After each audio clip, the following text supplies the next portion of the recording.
The man in the corner blinked across at Polly with his funny mild blue eyes. "No wonder you are puzzled," he continued. "So was everybody in the court that day, everyone save myself. I alone could see in my mind's eye the gruesome murder such as it had been committed, with all its details, and, above all, its motive, and such as you will see it presently, when I place it all clearly before you.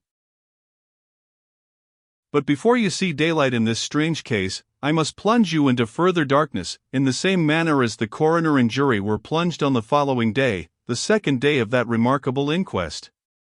It had to be adjourned, since the appearance of Mr. Timothy Bedingfield had now become of vital importance. The public had come to regard his absence from Birmingham at this critical moment as decidedly remarkable, to say the least of it, and all those who did not know the lawyer by sight wished to see him in his Inverness cape and Glengarry cap such as he had appeared before the several witnesses on the night of the awful murder. When the coroner and jury were seated, the first piece of information which the police placed before them was the astounding statement that Mr. Timothy Bedingfield's whereabouts had not been ascertained, though it was confidently expected that he had not gone far and could easily be traced. There was a witness present who, the police thought, might throw some light as to the lawyer's probable destination, for obviously he had left Birmingham directly after his interview with the deceased. This witness was Mrs. Higgins, who was Mr. Bedingfield's housekeeper. She stated that her master was in the constant habit, especially latterly, of going up to London on business. He usually left by a late evening train on those occasions, and mostly was only absent 36 hours. He kept a portmanteau always ready packed for the purpose, for he often left at a few moments' notice. Mrs. Higgins added that her master stayed at the Great Western Hotel in London, for it was there that she was instructed to wire if anything urgent required his presence back in Birmingham. On the night of the 14th, she continued, at 9 o'clock or thereabouts, a messenger came to the door with the master's card, and said that he was instructed to fetch Mr. Bedingfield's portmanteau, and then to meet him at the station in time to catch the 9:35 p.m. up train. I gave him the portmanteau, of course, as he had brought the card, and I had no idea there could be anything wrong, but since then I have heard nothing of my master, and I don't know when he will return. Questioned by the coroner, she added that Mr. Bedingfield had never stayed away quite so long without having his letters forwarded to him. There was a large pile waiting for him now. She had written to the Great Western Hotel, London, asking what she should do about the letters, but had received no reply. She did not know the messenger by sight who had called for the portmanteau.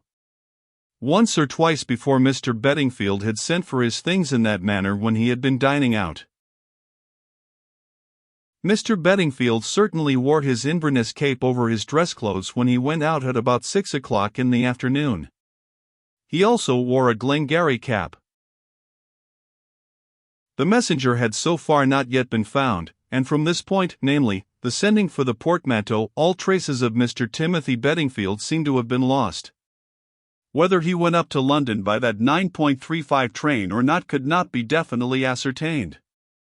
The police had questioned at least a dozen porters at the railway, as well as ticket collectors, but no one had any special recollection of a gentleman in an Inverness cape and Glengarry cap, a costume worn by more than one first-class passenger on a cold night in September.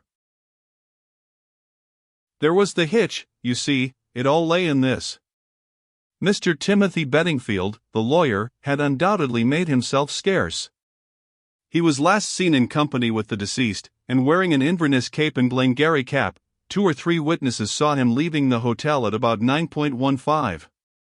Then the messenger calls at the lawyer's house for the portmanteau, after which Mr. Timothy Bedingfield seems to vanish into thin air, and that is a great but, the night porter at the castle seems to have seen someone wearing the momentous Inverness and Glengarry half an hour or so later on, and going up to deceased's room, where he stayed about a quarter of an hour. Undoubtedly, you will say, as everyone said to themselves the day after the night porter and Mrs. Higgins had been heard, that there was a very ugly and very black finger which pointed unpleasantly at Mr. Timothy Bedingfield, especially as that gentleman, for some reason which still required an explanation, was not there to put matters right for himself. But there was just one little thing, a mere trifle, perhaps, which neither the coroner nor the jury dared to overlook, though, strictly speaking, it was not evidence. You will remember that when the night porter was asked if he could, among the persons present in court, recognize the Honorable Robert de Genneville's belated visitor, everyone had noticed his hesitation, and marked that the man's eyes had rested doubtingly upon the face and figure of the young Earl of Brocklesby. Now, if that belated visitor had been Mr. Timothy Bedingfield, tall, lean, dry as dust, with a bird-like beak and clean-shaven chin, no one could for a moment have mistaken his face, even if they only saw it very casually and recollected it but very dimly, with that of young Lord Brocklesby, who was florid and rather short. The only point in common between them was their Saxon hair. You see that it was a curious point, don't you? Added the man in the corner, who now had become so excited that his fingers worked like long thin tentacles round and round his bit of string. It weighed very heavily in favor of Timothy Bedingfield.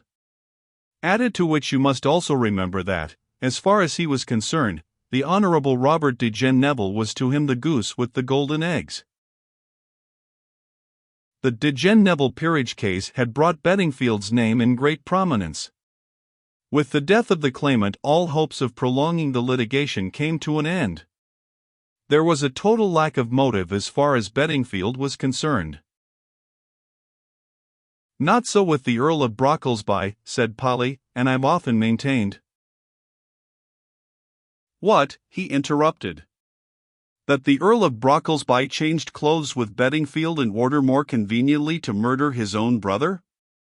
Where and when could the exchange of costume have been effected, considering that the Inverness cape and Glengarry cap were in the hall of the Castle Hotel at 9:15, and at that hour and until 10 o'clock Lord Brocklesby was at the Grand Hotel finishing dinner with some friends?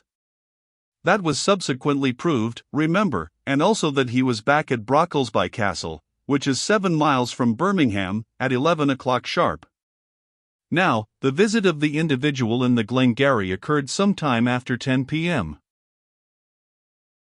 Then there was the disappearance of Bedingfield, said the girl musingly. That certainly points very strongly to him. He was a man in good practice, I believe, and fairly well known.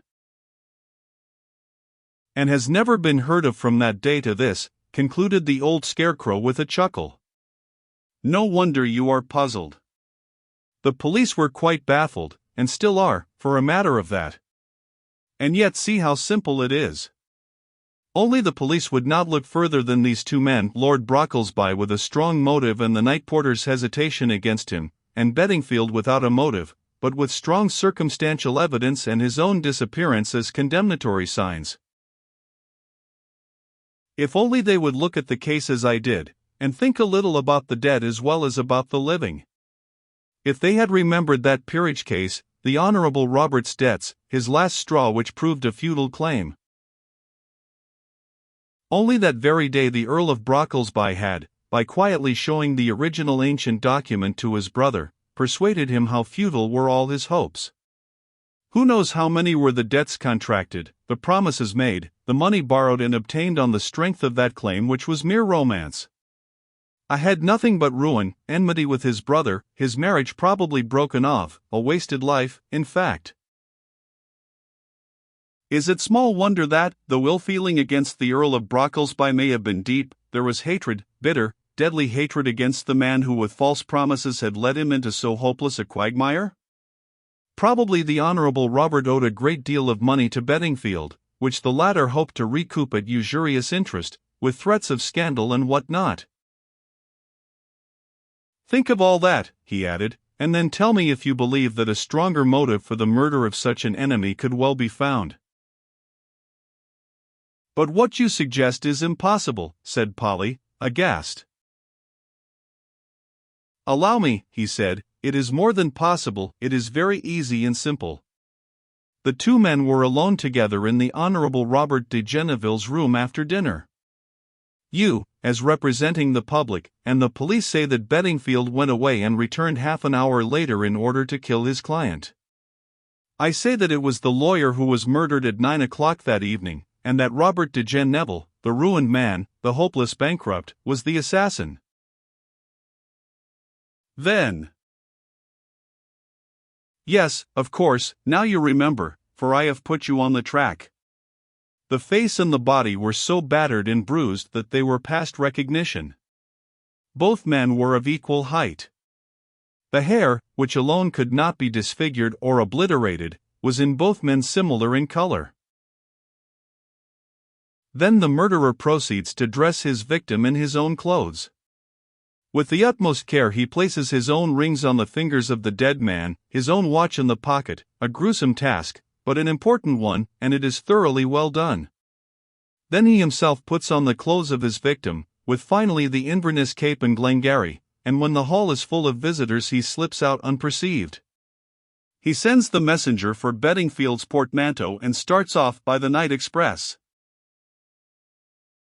But then his visit at the Castle Hotel at 10 o'clock, she urged. How dangerous!